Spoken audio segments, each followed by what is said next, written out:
Oh, hello, testing, 1, 2, 3. This is not a test. Yes, it's your boy, Kai, a.k.a. Mr. Getting It Done. And hello to all of you out there at Flex Magazine Online. We're here at Bev Francis Steve Weinberg's Powerhouse Gym.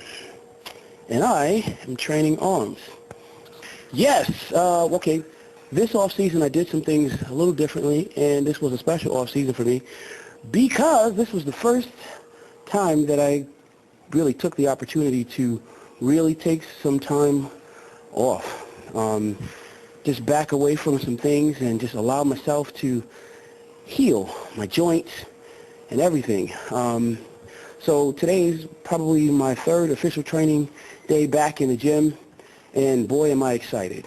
Yeah, this time around when I say my off-season was different, or at least I approached my off-season differently, when I say that I mean that I did not allow my weight to get too far out of control. My coach, George Farrer, has been very adamant about me trying to maintain a certain level of conditioning even in the off-season. So I had to be a little bit sharper with my discipline and restrain myself a little bit more, whereas in the past I might have taken in the extra calories with the belief that I could get away with it. So I'm excited to see what the end result will be. This off-season, my dieting strategy was a lot different than it had been in the past. I didn't do any cheeseburgers, believe it or not. And though I tried to be very conscious about my protein intake, I was also more conscious difference with this off-season. I've maintained a very close walk with being disciplined with respect to my caloric intake, more so this off-season than I think ever before. So as a result, I didn't see my body weight get over 287 pounds. Oh, well, right now I'm still very excited about the amino decanate, or I guess I should say my favorite off-season muscle meds stack would have to still be my my amino decanate. I'm still very, very excited about that. I take it before and after my training. My carnivore I'm taking at least once a day. Though in my off season this year, at least for the last 2 months, I kind of tried to pull back on everything, just to give myself an opportunity to clean out and let my my organs not be so stressed with processing the massive amounts of protein required to get bigger. At this point in my career, I'm trying to hone things and polish them up a little bit better so I can hopefully present them a little bit better on stage at the most coveted title that will be competing in the Olympia 2012. Today, my training session was largely about training my arms. This is a very interesting time in my training and my career. On the one hand, there are things that you've been able to accomplish earlier on, and some were really, really bright, shining moments, and other things probably not so, but all of them were still a learning tool. Even now, I say this while doing my training session today, working and walking in a place that is, in your own thoughts, focused on doing your own thing, trying to check in with yourself and your body, feeling for information, trying to process feedback effectively, and make good decisions as you're out there on the gym floor training. As I said, this is my third day back in the gym. As I start to prepare my machine to get to a place where I can start getting ready for the Olympia, to a movement for my biceps, which would have been probably a standing barbell curl. I'm almost doing something that someone would probably call a giant set or a compound set, in the way of doing a tricep push down followed by a tricep reverse extension, and then a superset because right behind that I'm going into standing barbell curls. At this point in this training session, I'm kind of pulling from a lot of different training strategies or philosophies, while just working on trying to feel my muscles contract and pump blood into them, and kind of just take notice of my machine. From there I went into, let's see, we did those, we did incline dumbbell extensions with a I'm sorry, wow, it's blah blah blah blah, preacher dumbbell, single preacher dumbbell curls with skull crushers. I did about 3 sets. From there, I walked right into a movement for my bicep, a movement for my tricep, a movement for my bicep, a movement for my tricep. This becomes what's called a superset. So at the same time of training my muscles, I'm also working on conditioning.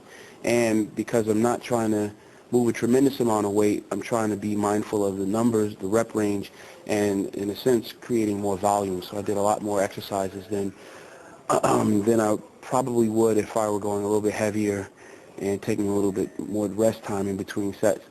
Probably did about 5 different movements for triceps today. And a lot of that, I want to caution the people at home not to think that this is what I do every time I train arms, but today I thought this was very fitting in an effort to, again, prime my machine and get ready for the things that I would like to do while I'm addressing my training going forward. And I want to encourage the athletes out there that are looking for inspiration, that are looking for information, and the enthusiasts at home. Okay, if Kai Greene is doing this, well, why is he doing it? Please be aware that I'm not saying that you need to do these movements just like I'm doing it the way that I'm saying that I do them. I am doing it like this. Today is to get my preconditioning together, and at this time, this is what I need to do to work around my joints, bring my system online, and start getting ready for the things that I will be doing as we go forward. So train my bicep, the lower portion of my bicep with the incline dumbbell curls. Again, not breaking any records. In fact, probably if I stop to think about it, looking back on it, to see, this massive guy, or this guy known for being massive, to see him curling like 30 or 40 pound dumbbells, you might think, oh my God, I could do that. That's nothing.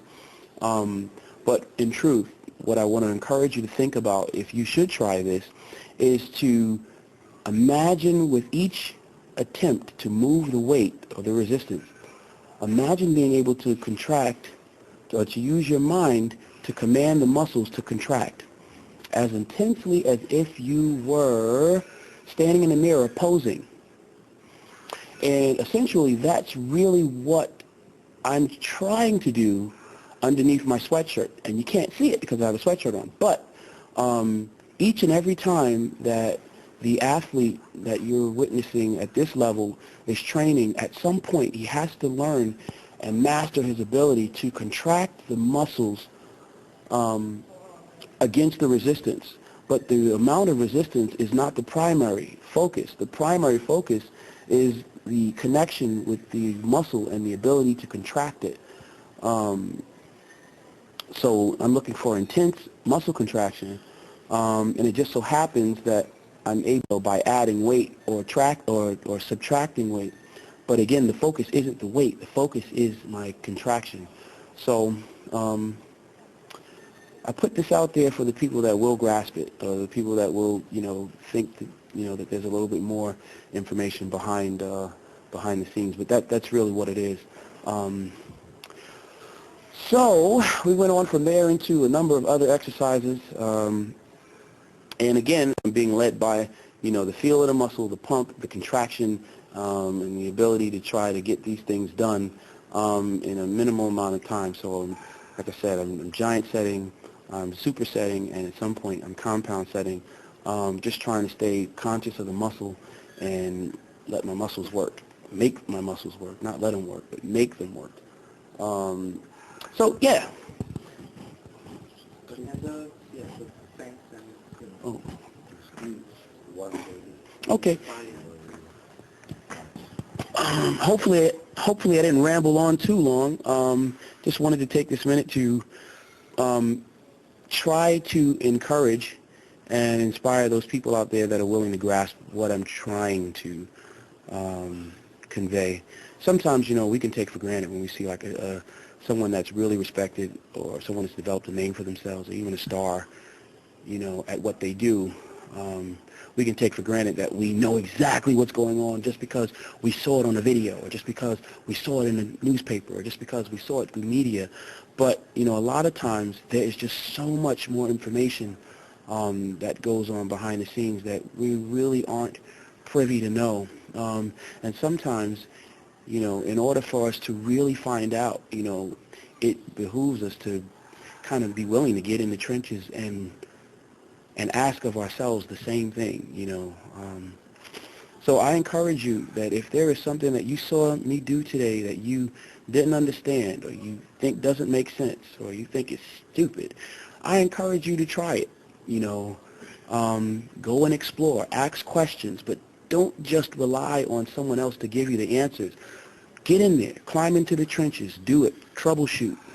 And a lot of times you'll find that the power of that experience is actually in the doing, not just in standing on the sidelines looking. I encourage you to do it. And maybe your thing isn't training arms today. Maybe your thing is probably going to take a test. Maybe it's probably about, writing that novel, or going out and cleaning the garage. But whatever it is that, is your obstacle, or that thing that will command more of your effort and attention, to get it done, I encourage you to develop the strength to do it, to get it done.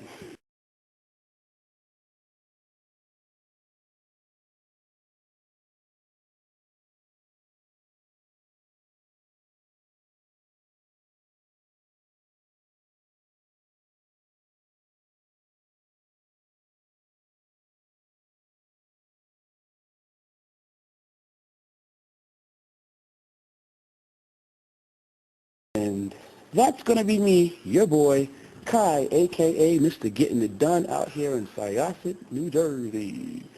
I'm sorry, Syosset. Yo, we're going to have to edit that one. Your boy. All right, we got to take that one again. Okay, cut. All right, here we go. Sorry again. And on that note, it's me, your boy, signing off, Kai, a.k.a. Mr. Getting It Done, here in Syosset, Long Island. I just want to say thank you to Steve Weinberger, Beth Francis, out here at Powerhouse Gym. Give a shout out to George Farah, my family at Muscle Med, Gerard Dente, Mr. Adam, a.k.a. Boy Wonder, and I want to thank Flex Magazine, last and not least, for giving me the opportunity to use my voice. So, until next time, enjoy, and let's keep encouraging each other. Peace.